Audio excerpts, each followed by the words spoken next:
नमस्कार, आप सभी का स्वागत है हमारे चैनल यथार्थवाणी में। आज हम बात करेंगे भक्ति योग के विषय में। भक्ति योग ज्ञान या स्वाध्याय, कर्म, क्रिया और राज के साथ योग के 4 शास्त्रीय विद्यालयों में से एक है। प्रत्येक मोक्ष, आध्यात्मिक मुक्ति और आत्म प्राप्ति का मार्ग प्रदान करता है। संस्कृति धातु भज से व्युत्पन्न, जिसका अर्थ है भगवान की सेवा करना। भक्ति योग निस्वार्थ भक्ति और हर चीज में ईश्वर की पहचान के लिए भक्ति योग, जिसे भक्ति मार्ग या वस्तुतः भक्ति का मार्ग भी कहा जाता है, हिंदू धर्म के भीतर एक आध्यात्मिक मार्ग या आध्यात्मिक अभ्यास है जो किसी भी व्यक्तिगत देवता के प्रति प्रेम पूर्ण भक्ति पर केंद्रित है। यह हिंदू धर्म के 3 शास्त्रीय मार्गों में से एक है जो मोक्ष की ओर ले जाता है। अन्य मार्ग हैं ज्ञान योग और कर्म योग। इस परंपरा की जड़ें प्राचीन है। भक्ति का उल्लेख श्वेताश्वतर उपनिषद के विचारों और प्रथाओं ने 12वीं से 18वीं शताब्दी ईस्वी में पूरे भारत में भक्ति काव्य और भक्ति को प्रेरित किया। भक्ति मार्ग वैष्णववाद, शैववाद और शक्तिवाद में धार्मिक अभ्यास का एक हिस्सा है। दर्शन संस्कृत शब्द भक्ति जब भज धातु से लिया गया है, जिसका अर्थ है बांटना, साझ करना, भाग लेना अथवा संबंधित होना। इस अर्थ का उल्लेख आध्यात्मिक धार्मिक सिद्धांत या मोक्ष के साधन के रूप में किसी चीज के प्रति लगाव, भक्ति, स्नेह, श्रद्धांजलि, विश्वास, प्रेम, पूजा अथवा पवित्रता भी है। योग शब्द का शाब्दिक अर्थ है मिलन या जुड़ाव, और इस संदर्भ में यह मोक्ष मुक्ति के लिए एक मार्ग या अभ्यास को दर्शाता है। यहाँ उल्लेखित योग सर्वोच्च ब्रह्म, सच्ची वास्तविकता की अवधारणा के साथ किसी भी आत्मान, सच्चे स्व एक साथ जुड़ना मिलन है। सम्राट कुमार के अनुसार भक्ति योग दिव्य प्रेम रहस्यवाद की एक भारतीय परंपरा है, एक आध्यात्मिक मार्ग जो ईश्वरीय सार्वभौमिक अस्तित्व और सभी योग शब्द का शुद्ध इरादे और अहंकारी के अनुपस्थिति के महत्व पर भी जोर देते हैं। इनका कहना है कि सच्चे प्रेम और विनम्रता के साथ की गई भक्ति के सबसे सरल कार्यों को भी ईश्वर द्वारा अत्यधिक महत्व दिया जाता है। भगवत गीता में भगवान श्री कृष्ण की शिक्षाओं के अनुसार भक्ति योग परमात्मा के प्रति निस्वार्थ भक्ति, समर्पण और प्रेम का मार्ग है। इसमें शुद्ध इरादों, विनम्रता और प्रेम के साथ अपने कार्यों, विचारों और भावनाओं को सर्वोच्च को अर्पित करना शामिल है, जो अंततः आध्यात्मिक विकास और दिव्य के साथ मिलन की ओर ले जाता है। भक्ति योग भगवत गीता में सिखाए गए 3 योगों में से एक है। पीटर बिशप के अनुसार भक्ति योग अथवा भक्ति योग आध्यात्मिकता के मार्ग के रूप में एक भक्त की व्यक्तिगत भगवान के प्रति प्रेमपूर्ण भक्ति है। अन्य 2 मार्ग ज्ञान योग है, ज्ञान का मार्ग जहाँ व्यक्ति ज्ञान और आत्मनिरीक्षण, आत्म समझ को आध्यात्मिक अभ्यास के रूप में अपनाता है। जबकि कर्म योग पुण्य कर्म अर्थात कर्म का मार्ग है, जो न तो सही काम करने के लिए इनाम की उम्मीद करता है और न ही परिणाम की या निष्काम की। कर्म बाद में हिंदू धर्म के भीतर नए आंदोलनों ने राजयोग को चौथे आध्यात्मिक मार्ग के रूप में जोड़ा, लेकिन इसे अन्य 3 से अलग रूप में सार्वभौमिक रूप से स्वीकार नहीं किया गया। श्रीमद् भागवतम के अनुसार भागवत पुराण वैष्णव परंपराओं में एक लोकप्रिय और प्रभावशाली पाठ है। यह ईश्वर प्रणिधान व्यक्तिगत भगवान के प्रति भक्ति पर चर्चा करता है। संस्कृत पाठ विशेष रूप से विष्णु के अवतारों के लिए भक्ति के विभिन्न तरीकों को प्रस्तुत करता है।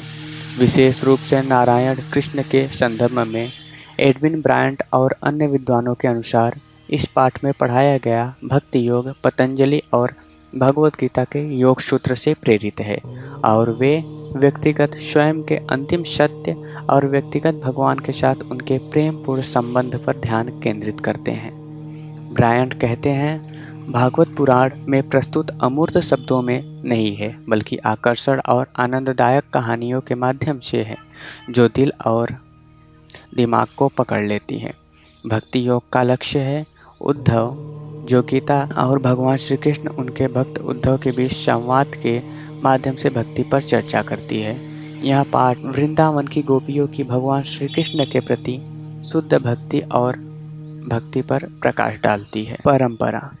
हिंदू धर्म भगवद गीता के अध्याय 7 जैसे अपने ग्रंथों में 4 प्रकार के भक्तों को पहचानता है, जो भक्ति योग का अभ्यास करते हैं। कुछ लोग इसका अभ्यास करते हैं क्योंकि वे चिंता या अपने जीवन की परिस्थितियों से बहुत तनावग्रस्त हैं और भक्ति योग को राहत के रूप में देखते हैं।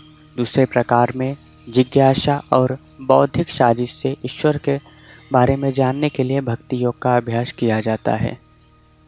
तीसरा प्रकार अपने भक्ति के माध्यम से इस या उसके बाद के जीवन में पुरस्कार चाहता है। चौथे वे हैं जो शुद्ध प्रेम से प्रेरित होकर ईश्वर से प्रेम करते हैं। प्रेम मिलन के उस अनुभव से परे कुछ भी नहीं जानते और ना ही खोजते हैं। इन ग्रंथों के अनुसार उच्चतम आध्यात्मिक स्तर है चौथा है, जो प्रेम के ज्ञान के कारण समर्पित है। भगवद गीता में कहा गया है कि सभी 4 प्रकार के भक्ति योग महान है, क्योंकि भक्ति योग की उनकी खोज देर सवेर आध्यात्मिकता के मार्ग पर यात्रा करती है। वह व्यक्तियों को नकारात्मकता, बुरे कर्म से दूर देखती है। यह भक्ति के लक्ष्य की ओर आध्यात्मिक परिवर्तन का कारण बनती है। योग ईश्वर को अपने भीतर के सार के रूप में जानना और अपने सच्चे ईश्वर को हमेशा ईश्वर के साथ जानना प्रमुख परंपराओं में शैव शामिल है। जो भगवान शिव की पूजा करते हैं वे शैव है, जो विष्णु भगवान की पूजा करते हैं वे वैष्णव है या उनके अवतार जैसे कृष्ण और राम की पूजा करते हैं, और जो शाक्त जो देवी शक्ति या उनके अवतार जैसे दुर्गा, काली, लक्ष्मी और पार्वती की पूजा करते हैं। इन सभी को हिंदू धर्म में ब्राह्मण कहे जाने वाले एक आध्यात्मिक वास्तविकता की अभिव्यक्ति के साथ माना जाता है। पंचायतन पूजा। पंचायतन पूजा हिंदू धर्म की स्मार्त परंपरा में पाई जाने वाली एक भक्ति का रूप है। इसमें कई देवताओं की एक साथ पूजा शामिल है। शिव, विष्णु, शक्ति, सूर्य और एक इष्ट देवता जैसे गणेश या स्कंद या भक्त की पसंद के भी किसी व्यक्तिगत देवता। दार्शनिक रूप से स्मार्ट परंपराओं इस पर जोर देती है कि सब यानी मूर्ति सगुण ब्रह्म के प्रतीक हैं, जो निर्गुण ब्रह्म नामक अमूर्त परम वास्तविकता के बारे में सोचने का एक साधन है। 5 या 6 चिन्हों को स्मार्ट द्वारा अलग अलग प्राणियों के बजाय एक सगुण ब्राह्मण के रूप में व्यक्तिगत भावना के प्रति निधित्व के रूप में देखा जाता है। इस अभ्यास में लक्ष्य प्रतीकों के उपयोग से आगे बढ़ना है, फिर आत्मा, स्वयं और ब्रह्म की एकता को समझने के लिए दार्शनिक और ध्यानपूर्ण मार्ग का पालन करना है, जैसे कि वह तू ही है। शैव सिद्धांत। शैव सिद्धांत परंपरा भक्ति योग का समर्थन करती है, जो शिव के प्रति प्रेमपूर्ण भक्ति पर जोर देती है। इसका धर्मशास्त्र 3 सार्वभौमिक वास्तविकताओं को प्रस्तुत करता है: पशु, व्यक्तिगत आत्मा, पति, भगवान अर्थात शिव, और अज्ञान, कर्म और माया के माध्यम से पाशा अर्थात आत्मा का बंधन। यह परंपरा व्यक्तिगत आत्मा को बंधन से मुक्त करने के लिए साधन के रूप में नैतिक जीवन, समुदाय की सेवा और अपने काम के माध्यम से प्रेम पूर्ण पूजा, योग अभ्यास और अनुशासन, निरंतर सीखने और आत्मज्ञान सिखाती है। शक्ति भक्ति। देवी की भक्ति एक और महत्वपूर्ण परंपरा है जो शक्तिवाद में पाई जाती है। दिव्य देवी और भक्त की एकता का धर्मशास्त्र एक दूसरे के लिए उनका शाश्वत निडर प्रेम देवी गीता में पाए जाने वाला एक विषय है। जो देवी भागवत पुराण के अंतर्निहित एक पाठ है। शाक्तों के बीच विशिष्ट भक्ति योग प्रथाएं हिंदू धर्म की अन्य परंपराओं के समान है। शाक्त भक्ति भारत के पूर्वी राज्य विशेषकर पश्चिम बंगाल में आम है।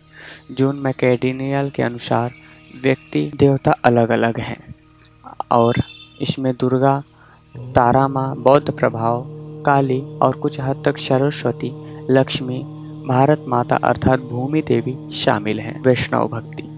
भक्ति योग परंपरा ऐतिहासिक रूप से सबसे अधिक वैष्णववाद से जुड़ी रही है। यहाँ के व्यक्तिगत देवता विष्णु या उनके अवतारों में से एक हैं। कई क्षेत्रों में प्रेमपूर्ण भक्ति या तो विष्णु लक्ष्मी देवी देवताओं के साथ होती है या लक्ष्मी के माध्यम से होती है, जिन्हें विष्णु की शक्ति माना जाता है। विशिष्ट अवतार भक्त और क्षेत्र के अनुसार भिन्न है, लेकिन सबसे आम है कृष्ण और राम।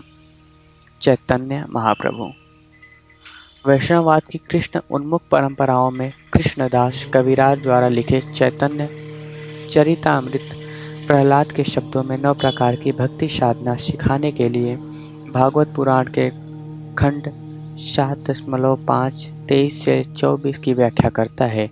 डेविड हैबरमैन ने उनका अनुवाद इस प्रकार किया है। पहला, श्रवण कृष्ण और उनके साथियों की शास्त्रीय कहानियां सुनना। दूसरा, कीर्तन स्तुति करना आमतौर पर परमानंद समूह गायन को संदर्भित करता है। तीसरा, स्मरण करना या मन को विष्णु के ध्यान में स्थिर करना। पद सेवा प्रदान करना। पांचवा, आकर्षण एक छवि की पूजा करना। वंदना श्रद्धांजलि अर्पित करना। दास्यता साख्य दोस्ती आत्मनिवेदन स्वयं का पूर्ण समर्पण। आशा है आपको भक्ति योग के बारे में यह जानकारी अच्छी लगी होगी और इससे आपको कुछ ज्ञान मिला होगा। हमारे चैनल को सब्सक्राइब करना मत भूलिएगा।